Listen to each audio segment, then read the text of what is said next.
हरे कृष्णा। हम पढ़ रहे हैं servant of the servant by his holiness कमाल कृष्ण गोस्वामी महाराज। कल हमने देखा प्रभुपाद जी की चिंता, उनकी बढ़ती उम्र और श्रीमद् भागवत को पूरे 18,000 श्लोकों को तात्पर्य देने के लिए समय के साथ होने वाली स्पर्धा। और इसके बीच प्रभुपाद जी को अभी नया मंदिर सेट हो चुका है लॉस एंजलिस का। अच्छे भक्त मिल चुके हैं जो बहुत ही उत्सुक हैं कृष्ण भावना को पालन करने के लिए, सेवा करने के लिए। और अभी हम देखते हैं आगे क्या होता है। A conditioned soul being covered by lust and ignorance ordinarily has no access to understanding the activities of the personality of Godhead. I want your eyes to be on the screen. ये पढ़ना है। एक बद्ध जीव जिसको काम वासना या अज्ञान ने घेर रखा है, भगवान के गतिविधियों के बारे में कैसे जान सकता है? Srila Vyasdev therefore took all precautions by presenting the Bhagavatam in a systematic way. इसलिए ऐसे बद्ध जीवों के लिए जो काम वासना में, अज्ञान में लिप्त है, श्रील व्यासदेव ने श्रीमद् भागवत की रचना की बहुत ही व्यवस्थित रूप से, systematic, in order to purify the heart of the listener. ऐसी रचना है भागवत की कि जिससे श्रोता का हृदय शुद्ध हो जाए। A sinful person would never be able to immediately appreciate the transcendental nature of Krishna's intimate dealings with his devotees. एक पापी व्यक्ति भगवान के अपने ही भक्तों के साथ जो बहुत ही निकट के संबंध वाले लीलाएं हैं, उसको जान पाने में सक्षम नहीं है। वो गलत समझता है उनको। Such a person would mistake these activities as ordinary, mundane affairs. उसे क्या लगेगा कि कृष्ण की जो लीलाएं हैं भक्तों के साथ, यशोदा माई के साथ, गोप सखाओं के साथ या फिर गोपियों के साथ, ये कैसी है? ये कोई सामान्य कार्य है। कोई तरुण व्यक्ति जैसे कोई भौतिक कार्य कर रहा हो, ऐसे उन्हें लग सकता है। Even in India, where the Bhagavatam is revered and where people consider hearing the Bhagavatam to be the most pious of all sacrifices, its recitation had become degraded to a business dealing. हम देखते हैं कि भारत में भी जहाँ भागवत को इतना सम्मान दिया जाता है, लोग सुनते हैं भागवत को एक पुण्य कार्य के रूप में, यज्ञ के रूप में, फिर भी ये भागवत कथाएं क्या बन चुकी हैं? बिजनेस डीलिंग्स, एक व्यवसाय बन चुका है लोगों का। मैं भागवत कथा बोलने आऊँगा, इतने पैसे दे दो।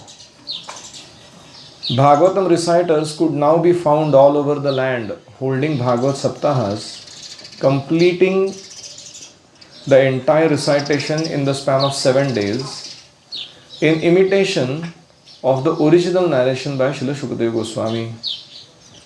आजकल इतने सारे भागवत सप्ताहकार यानी भागवत कथा बोलने वाले लोग 7 दिनों के अंदर पूरा भागवत सुनाने का उपक्रम रखते हैं।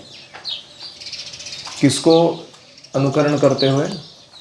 शुकदेव गोस्वामी को, कि उन्होंने 7 दिन में कहा था, हम भी 7 दिन में कथा करेंगे। The more famous of these reciters would advertise in the newspapers and hold large pandal programs in which tens of thousands of persons would attend daily. इसमें से जो ज़्यादा प्रसिद्ध लोग हैं वो क्या करते हैं? कथाकारों में से लोग वो न्यूज़पेपर में विज्ञापन देते हैं। देखो, विज्ञापन संस्कृत है, इश्तेहार उर्दू है शब्द, एडवर्टाइजमेंट। तो वो एडवर्टाइजमेंट देते हैं न्यूज़पेपर में और बड़े बड़े पंडाल प्रोग्राम कराते हैं जिसमें लोग आते हैं, दक्षिणा देते हैं, दान देते हैं, फिर वो सारा पैसा लेके वो अपना घर चलाते हैं। तो expecting to receive 7 days the same benediction bestowed upon Maharaj Parikshit, लोग भी आते हैं पंडाल प्रोग्राम में सुनने के लिए। परीक्षित महाराज को जो लाभ मिला था वो हमें भी मिल जाएगा शायद 7 दिन कथा सुनेंगे तो, इसलिए लोग आते हैं। With in the large pandal tent hundreds of hired brahmanas would sit in long rows each assigned certain chapters which they would read simultaneously out loud. तो इन कभी कभी सप्ताह में क्या होता है, ऐसे ब्राह्मणों की 2 पंक्तियां लगाते हैं, लंबी कतार, और हर एक ब्राह्मण को विशिष्ट अध्याय पूरे करने होते हैं। उनको बताया जाता है कि जो भागवत के अध्याय हैं वो तुमको इतने 1 सप्ताह के अंदर अंदर पढ़ के पूरा करने हैं। और वो एक साथ कोलाहल करते हुए जोर जोर से वो भागवत के अध्याय पठन करते हैं और लोग आके बैठ के सुनते हैं इस कोलाहल को। Of course, it was impossible to make any sense out of hearing hundreds of persons reading all at once. ऐसे 100 लोग अगर एक साथ कोई रिसाइटेशन चालू कर दे तो उसमें समझना क्या संभव है, फिर भी लोग आके बैठ के सुनते हैं। But the organizers of the event, taking advantage of the public sentiment, lacked any genuine understanding of the purpose of Bhagavatam. लेकिन इसके जो आयोजक होते हैं ऐसे कथाओं के, वो लोगों के भावुकता का दुरुपयोग करते हुए भागवत का मूल उद्दिष्ट भुलाकर ऐसे सप्ताह कराते हैं। They don't know the proper method of its recitation and reception. Bhagavatam का वास्तविक पठन विधि और उसको कैसे श्रोता के द्वारा आत्मसात करना है, स्वीकार करना है, उसकी विधि वो बताते नहीं, ठीक से कराते नहीं। They did not know that without a qualified speaker like Srila Shukadeva Goswami and without a qualified hearer like Maharaj Parikshit, mere parroting of the shlokas could produce no actual benefit. अगर शुकदेव गोस्वामी जैसे अधिकृत वक्ता नहीं है और परीक्षित महाराज जैसे अच्छे श्रोता नहीं हैं, तो ये सिर्फ पोपट पंछी के जैसे रिसाइटेशन जो कर रहे हैं, पठन कर रहे हैं, इसका ज़्यादा लाभ नहीं होगा। And it was doubtful that they really cared because their main interest seemed to be monetary. और ऐसा दिखाई पड़ता था कि इन लोगों को कोई पड़ी नहीं है कि लोगों का भला हो रहा है कि नहीं, इनको क्या पड़ी है, पैसा इकट्ठा हो रहा है कि नहीं।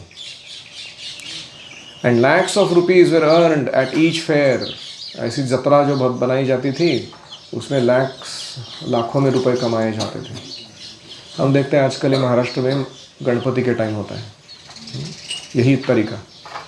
कुछ ऑर्गेनाइजर्स रहते हैं, मंडल, गणपति मंडल, वो चंदा इकट्ठा करते हैं जा जाके, और क्या करते हैं, थोड़ा सा आरती पूजा कुछ बेसिक अरेंजमेंट करके रखते हैं, मूर्ति लाने का रोशनाई बनाते हैं, थोड़ा अट्रैक्टिव कलर लाइट्स, और थोड़ा एक सुबह में एक 20 मिनट और शाम को एक 20 मिनट थोड़ा आरती पूजा यज्ञ वगैरह कर लेते हैं, और पूरा बाकी दिन भर ऐसे खतरनाक रॉक म्यूज़िक लगाते हैं, ऐसा भयंकर संगीत, और पीछे मंडल के जाके देखोगे तो दारू पीते हुए लोग मिलेंगे आपको, पैसे से, पब्लिक पैसे से जुआ खेल रहे हैं, दारू पी रहे हैं, अलग अलग गलत काम कर रहे हैं। और ये भी दिखाई देगा कि उस पैसे का दुरुपयोग आगे चलकर पॉलिटिकल रैलिंग करने के लिए, गुंडे पोसने के लिए, या अपने घर को या व्यक्तिगत जीवन को और ऐश्वर्यशाली बनाने के लिए कुछ लोग यूज़ कर रहे हैं उसको। तो ये क्या ये ओरिजिनल पर्पस है गणपति फेस्टिवल का? तो आप जब अभी घर वापस जाते हो कभी, आप तो अभी इस पीरियड में घर में नहीं हो इसलिए आपको ये समझ में नहीं आ रहा है, लेकिन जनरली इसके पहले कितने लोगों ने ऑब्जर्व किया ये चीज़ महाराष्ट्र में? हाँ, तो it's a very very risky thing that they are doing. Original purpose भूल चुके हैं लोग। किस लिए शुरू किया था ये गणपति? ताकि हिंदुओं में एकता हो, हिंदू धर्म का प्रचार हो, लोगों को समझ में आए कि हमारे देवी देवताओं का स्थान क्या है हमारे हृदय में, हमारा फिलॉसफी क्या है, हमारा कल्चर क्या है, लोगों को प्रसाद बांटा जा सके, लोगों को आध्यात्मिक ज्ञान दिया जा सके, लोगों के अंदर जो टैलेंट्स है वो भगवान की सेवा में लगाए जा सके। जैसे किसी को डांस आता है, म्यूज़िक आता है, सिंगिंग आता है, तो ये जो सारे मेन पर्पज़ है वो सब भूल चुके हैं लोग, और वो कुछ अलग ही डेंजरस काम कर रहे हैं जिससे पाप बढ़ा रहे हैं भक्ति के नाम पे। तो ऐसा ही भागवत सप्ताह के साथ भी चल रहा है, अभी भी चलता है, तो ऐसा नहीं कि पूर्वत के समय चल रहा था। और इनको कोई पड़ी नहीं है लोगों का भला हो रहा है कि नहीं, इनको क्या पड़ी है, कितना चंदा इकट्ठा हो रहा है, पैसे आ रहे हैं. Even worse was the way they took advantage of the lusty desires of the audience. कुछ भागवत कथाकार क्या करते हैं, जो श्रोता आ रहे हैं सुनने के लिए, उनके अंदर काम भावना है तो उसका दुरुपयोग करते हैं. The lesser brahmanas would sit below the main reciter, who would elaborately describe the intimate pastimes of the 10th canto over the loudspeaker. तो एक बड़े आसन पे महा कथाकार बैठा है, उसके नीचे छोटे मोटे ब्राह्मण लोग बैठे हुए हैं और वो उधर से जोर जोर से लाउड स्पीकर पे राधा कृष्ण के या गोपियों के कृष्ण के साथ जो लीलाएं हैं उनका वर्णन पब्लिक को सुना रहा है. This is what the audience had come for. और यही सब काम वासना को उत्तेजना देने वाली बातों को सुनने के लिए ही मानो वो श्रोता लोग वहाँ आए हुए हो. The more famous of the professional reciters were for the pious part of the population what the cinema stars were for the masses. तो जनता के लिए आजकल सिनेमा के हीरो हीरोइन कैसे रहते हैं, उसी तरीके का जो पुण्यवान व्यक्ति हैं उनके लिए भागवत कथाकार बन चुके थे, हीरो हीरोइन, उनके hero. Their description of Krishna's Rasa Leela dance with the gopis was always the highlight of the performance. तो उनकी भागवत कथा में कृष्ण की रास लीला का वर्णन ये उनका मुख्य हाईलाइट, उद्देश्य नहीं, हाईलाइट इज मुख्य जोर देकर बताने वाली चीज होती रहती थी. Sometimes in the midst of their speaking they would cry और इवन फेंट इन फेंड एक्सटेसी. कभी कभी ये भागवत कथाकार क्या करते थे, रासलीला सुनाते सुनाते रोने लगते थे या मूर्छित हो जाते थे ढोंगी तरीके से, ताकि लोगों को लगे क्या पहुंचा हुआ कथाकार है ये, कृष्ण लीला में आविष्ट हो गया ये एकदम. तो ये हालत थी भागवत कथाओं की, भागवत के संदेश की. कहाँ पर, भारत में, जहाँ ये भागवत बोला गया है. तो Prabhupada very much disapproved of such useless imitation of the great Bhagavatam epic. Prabhupada ji इस प्रकार का जो अनुकरण है, अंधानुकरण, भागवतम जो सुखदेव गोस्वामी परीक्षित महाराज के बारे में बीच में बोला गया था, उसका यह अनुकरण को प्रभुपाद जी बहुत भर्त्सना करते थे. बोलते थे क्या कर रहे हैं लोग ये. There was no question of undertaking a serious study of the stream of Vedic literature unless one prepared to dedicate his life to following its teachings. ये सारे वेदों का सार जो भागवत है, इसके शिक्षाओं को जो अपनाता नहीं, उसके लिए कृष्ण के लीलाओं को गंभीरता से स्टडी कर पाना, अध्ययन कर पाना, ये इसका सवाल ही नहीं उठता. मतलब पहले हमको भागवत के बेसिक इंस्ट्रक्शंस फॉलो करने चाहिए, तब जाके भागवत के उच्च जो आदेश या उपदेश है वो हम समझ पाएंगे. Bhagavatam was the mature fruit of Vyasdev's writings. Vyasdev ने कितना सारा लेखन कार्य किया, उसमें श्रेष्ठ था Shrimad Bhagavat. The natural commentary on the Vedanta Sutras. Vedanta Sutra के ऊपर एक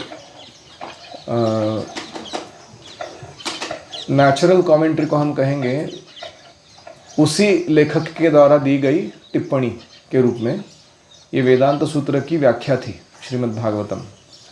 A sincere person would have to make a careful study, going progressively, canto by canto, through the work. प्रामाणिक व्यक्ति को चाहिए कि हर एक पहला, दूसरा, तीसरा ऐसे करते हुए स्कंध दर स्कंध वो इसको भागवत को अध्ययन करता जाए गंभीरता से. And without giving up sinful habits, it would be not possible to grasp the meaning properly.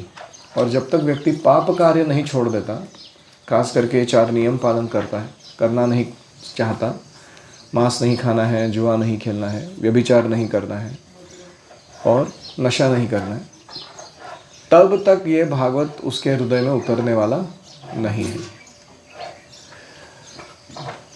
एक बार गौरांग गुरु बता रहे थे कि एक बहुत फेमस गायक है, नाम नहीं बताऊंगा, उनका गीत गाने का तरीका जो है वो बहुत फेमस है, ऐसी लागी लगन करके गाते हैं वो। तो एक बार वो चौपाटी टेम्पल के साइड में वो जो ऑडिटोरियम है वहाँ पे आए थे, उनका प्रोग्राम था। तो गौरांग प्रभु उस प्रोग्राम में थोड़े लेट पहुँचे, तो सब बंद हो चुके दरवाजे, तो वो पीछे से एंट्री मारे, जहाँ से कलाकार लोग एंट्री मारते हैं ना स्टेज की तरफ। तो वहाँ से आके वो ऑडियंस में आके बैठने वाले थे, क्योंकि इसको नहीं आयोजित किया था प्रोग्राम।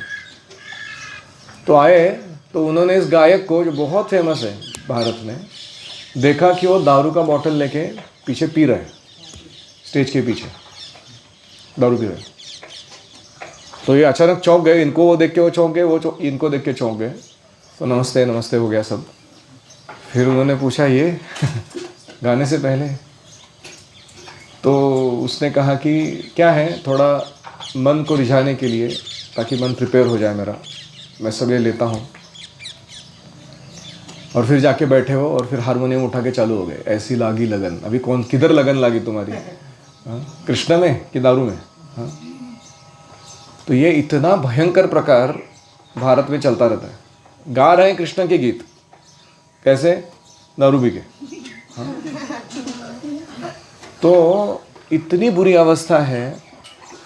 अगर अध्यात्म के लोग ऐसा करेंगे तो सामान्य जनता का तो क्या कहें हम। तो इसलिए प्रभुपाद जी ने क्या कहा कि कृष्णा बुक जो है मैं इसलिए पब्लिश करने वाला हूँ ताकि लोगों को कृष्ण के लीलाओं के बारे में कभी गलतफहमी हो ही नहीं। इस तरीके से मैं उस 10th कैंटो के समरी को बताऊंगा। और इसलिए प्रभुपाद जी ने ये उद्यम शुरू किया। क्या उद्यम? Yet Prabhupada was now preparing to present the 10th canto on its own. Prabhupada ji ने सोचा कि दशम स्कंध में अकेले से सारे कैंटोस के दिए बिना एक सिर्फ सेपरेट बुक बना के प्रस्तुत करूंगा, without the support of the first 9 Cantos. It had to be done so expertly that his readers would not be degraded into seeing Krishna in a mundane way. इसको इतना सावधानी पूर्वक करना था इस काम को कि कृष्ण लीला लोगों तक पहुँचे भी, लेकिन लोग उसको हीन नज़र से, हेय भावना से नहीं देखें, because of their own impurities. क्योंकि लोगों के अंदर अशुद्धता है, वो कृष्ण की लीलाओं को भी अशुद्ध समझ सकते हैं। तो ये ऐसा प्रस्तुत करना कृष्ण पुस्तक को, ये बहुत ज़रूरी था। He would be taking them immediately into the 10th canto despite their addiction to sinful habits and their total unfamiliarity with the subject matter. तो प्रभुपाद जी ने सोचा था कि लोग पाप करते हैं और इनकी औकात नहीं है कृष्ण की लीला को डायरेक्टली सुनने की, और ये परिचित नहीं है कृष्ण के साथ। फिर भी मैं कृष्ण को इनके सामने इस तरीके से प्रस्तुत करूंगा कि ये कृष्ण को सही ढंग से समझ पाए। इसलिए प्रभुपाद जी ने कृष्ण पुस्तक लिखना शुरू किया। Any reflections?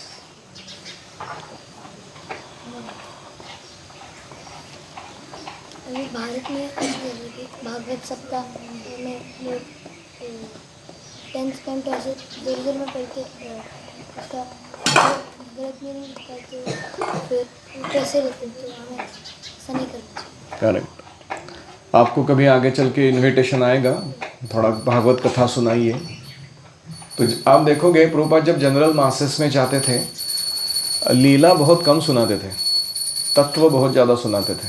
आपने देखा?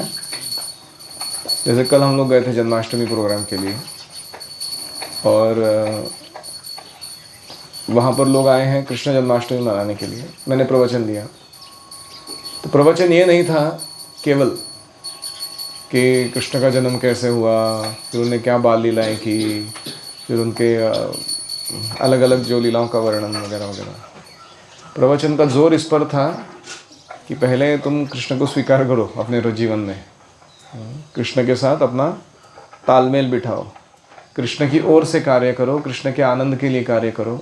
ये तुम करोगे तब कृष्ण लीला समझ में आने लगेगी। नहीं तो केवल भावुकता से लीला सुनेंगे, इधर भी ताली बजाएंगे और उधर आके क्रिकेट पे सिक्सर मारेगा कोई धोनी या कोई, तो उधर भी ताली बजाएंगे, क्योंकि फ़र्क तो है नहीं, हमको एंटरटेनमेंट चाहिए बस लाइफ में। तो ये सही नहीं है। और कोई? हम जब कथा करते हैं और वो सब लोग सुनते हैं तो हमको देखना चाहिए उनका भला हो रहा है या पैसे के पीछे नहीं पड़ना। हाँ, जब हम कथा करते हैं तो क्या हम सही में लोगों के चित्त को, लाइफ को ट्रांसफॉर्म कर रहे हैं, परिवर्तित कर रहे हैं, वो देखना चाहिए। ना केवल हमको पैसे मिले इसलिए कथा करनी चाहिए। दोनों भी पात्र होने चाहिए, जो वक्ता है और श्रोता है वो भी पात्र होने चाहिए। Both need to be bona fide. वक्ता के गुण क्या है? Who knows qualifications to speak Bhagavatam? गुरु परंपरा में ओके, वो गुरु परंपरा में आए हुए होने चाहिए, अपने गुरु से श्रवण किए हुए, एक वैष्णव संप्रदाय में दीक्षित ऐसे भक्त होने चाहिए। और 4 नियम कड़ाई से पालन करने वाले चाहिए, तभी व्यासासन पे बैठ सकता है व्यक्ति। 4 नियम नहीं पालन करता तो नहीं बैठ सकता। हमारे लिए 16 माला जप करते हैं तो ऐसे ही उसकी साधना होनी चाहिए, व्यक्तिगत साधना ठीक से रेगुलरली करने वाला। जो सिखा रहे वो आचरण करना। हाँ, जो वो बता रहे दूसरों को खुद आचरण करने वाले चाहिए, ऐसा नहीं कि दूसरों को बता रहे सब। और दारू पी के कथा नहीं जाना। हो गया ना, 4 नियम पालन करने चाहिए। और फिलोसॉफिकली क्या मालूम रहना चाहिए उनको? हाँ, शाब्दे परे च निष्णातम, मतलब जो वेदों का खास करके आखिरी पार्ट है, वेदांत सूत्र, उसके ऊपर भागवतम का भाष्य, अनेक सारी आचार्यों की टीकाएं, तत्पश्चात 6 षड दर्शन, 6 सिस्टम्स ऑफ फिलॉसफी, और साथ में पुराण इतिहासों का यथार्थ ज्ञान, अध्ययन बहुत रहना चाहिए उनका बोलने के लिए। ये सब आना चाहिए उनको पहले से ठीक से, तब वो जाके दूसरों को सुना सकते हैं। अभी श्रोता के गुण क्या है? हाँ, ईगरनेस, उत्सुकता, सुनने की तीव्र इच्छा। ये कृष्ण कथा है, हृदय को शुद्ध करती है, आह्लाद देती है, मैं इसको और सुनना चाहता हूँ। Determination to sit in the katha, not to go away, not to think of food, water. Inquisitiveness, सही प्रश्न पूछना जो समझ में नहीं आया उसके बारे में, ध्यान से सुनना, attention and submission, prayerful mood में सुनना कि ये जो कथा सुन रहा हूँ मैं, ये मेरे हृदय को ट्रांसफॉर्म करे। तो अटेंशन एंड प्रेयर दोनों ज़रूरी है कथा सुनते समय। और हाँ, रिस्पेक्ट और faith in the message and the messenger. जो कथावाचक है उसमें और जो कथा है उसमें क्या चाहिए? हाँ, आदर चाहिए, उनके प्रति आदर चाहिए। हाँ, कथा सुनने के बाद भगवान की सेवा करने की उत्सुकता चाहिए। अगर सेवा ही नहीं करेंगे तो कथा में जो सुना है वो कुछ ज़्यादा लाभदायक नहीं होगा। Haridev, can you stop reading previous notes and pay attention? If you don't be in the present moment and you live in the past, how can I help you? We should know what we are doing, the purpose. मतलब अगर भागवत सप्ताह हो रहा है तो किसके लिए है? ढोंग करने के लिए नहीं है। ऐसे ही जब हम जप करने बैठते हैं तो हम अगर एक्टिंग कर रहे हैं ना, तो वो एक्टिंग किसी के लिए फ़ायदा नहीं कर रही। तो यू शुड नो क्यों कर रहे हैं। जप में क्या कर रहे होते हैं कृष्ण चैतन्य, हम लोग क्या करना होता है जप में? मेन पॉइंट क्या है जप का? Everybody should know this answer. सुनना और बोलना और सुनना, नाटक नहीं करना। और कोई श्रोता के गुण बताइए।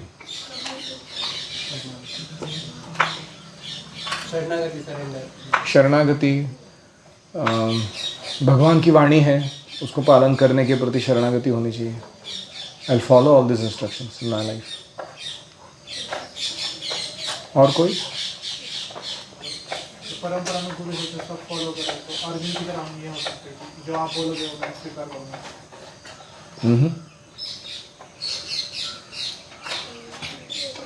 एक दृष्टि से देखा जाए तो सबमिशन कहेंगे उसको, कि हम चैलेंजिंग मोड में नहीं है, समझना ज़रूर चाहते हैं, संशयों का निराकरण ज़रूर चाहते हैं, प्रश्न ज़रूर करेंगे हम, लेकिन हमारा मूड है कि जैसे दो मोड होते हैं सुनने के। एक है कि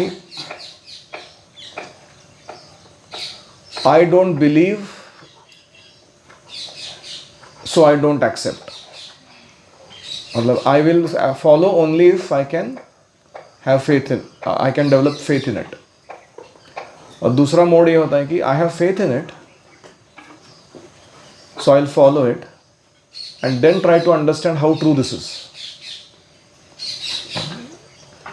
तो संशय पहले कि फॉलोइंग पहले? तो कुछ लोग बोलते हैं नहीं, मेरे सारे संशय पहले निराकरण करो तभी मैं फॉलो करूँगा।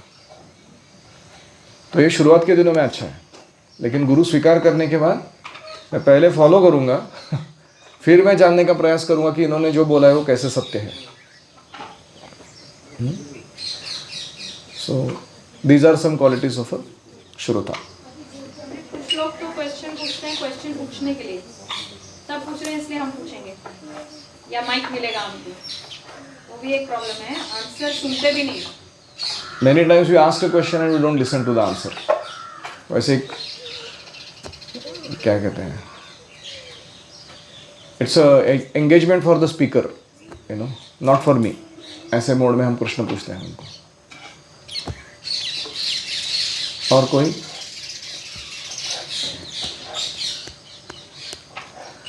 तो आज हमने देखा पार्थ, पब्लिक को बहुत अच्छे से लगा, सोशल मीडिया सब भी है, अगर जो कुछ कर रहे हैं तो कितना अच्छा जो कुक कर रहा है उसकी चेतना उसके अन्न में रहती है, वैसे ही जो प्रवचन दे रहा है उसकी चेतना उसकी ध्वनि में रहती है। वो ध्वनि हमारे हृदय को उसके अनुसार प्रभावित करता है। तो इसलिए हमको जो अधिकृत वक्ता नहीं है उनसे श्रवण नहीं करना चाहिए। पता कैसे चलता है जो क्वालिफाइड है?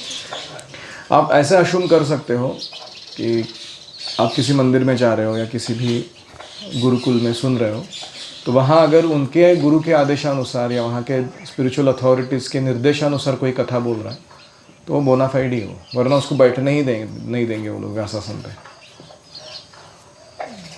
ये मैं इसलिए कह रहा हूँ क्योंकि मैं खुद गेस्ट रिसेप्शन डिपार्टमेंट में था। बहुत सारे प्रकार के भक्त आते थे मंदिर में, कभी कभी बहुत सीनियर लोग भी आते थे, लेकिन उनका फॉलोइंग ठीक नहीं रहता था तो उनको क्लास देने नहीं मिलती थी। तो इसलिए you can अश्यूम safely in current situation I am saying कि अगर व्यक्ति बोल रहा है ही इज़ ऑथोराइज्ड। लेकिन हमने क्राइटेरिया पहले ही बता दिया आपको वक्ता के, इसके पहले बोले ना हमने बहुत सारे क्राइटेरिया, जाके जांच कीजिए अगर आपको डाउट है तो कि ये सब बैकग्राउंड में है कि नहीं इनका। मैं समझता हूँ कितना चाहिए, मैंने बोला कि कृष्ण बुक में से रखना चाहिए जिसको तो मिसअंडरस्टैंडिंग ना हो। करेक्ट। कृष्ण पुस्तक जब हम पढ़ेंगे तो हम देखेंगे कि प्रभुपा जी ने कैसा लिखा है, उसको गलत फहमी हो ही नहीं सकती, चाहे आप रासलीला का अध्याय भी क्यों ना पढ़ रहे हो। प्रभुपा जी इस तरीके से लिखते हैं कि कृष्ण का जो पोजीशन है वो हम कभी भी ढलने नहीं देंगे अपने हृदय से, उसको गलत नहीं समझेंगे। श्रील प्रभुपाद की जय। जय राधा माधव।